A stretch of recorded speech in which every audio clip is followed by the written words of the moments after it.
বিষ্ণু বলেন মাসালুল মুমিনিনা ফি তাওয়াদ্দিহিম ওয়া তাআতুফিহিম ওয়া তারাহুমিহিম মাসালুল জাসাদ।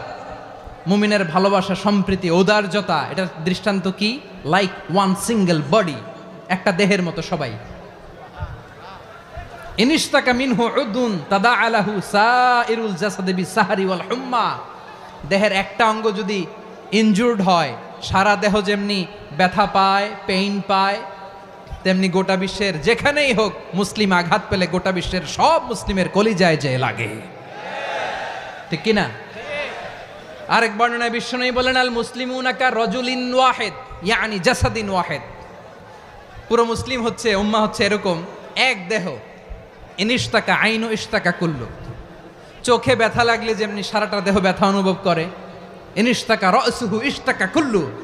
মাথায় ইনজুরি হলে যেমনি সারা দেহে ব্যথা লাগে, গোটা বিশ্বের যেখানেই মুসলিম ব্যথা পাক, আক্রান্ত হোক, গোটা বিশ্বের সব মুসলমানের কলিজায় লাগে, ঠিক কিনা বলেন?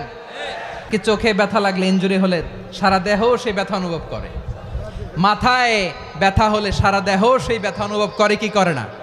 ঠিক অনুরূপভাবে কাশ্মীরে আমার মুসলিম ভাইরা আক্রান্ত হলে আমাদের হৃদয়ে রক্তক্ষরণ হয় কি হয় না?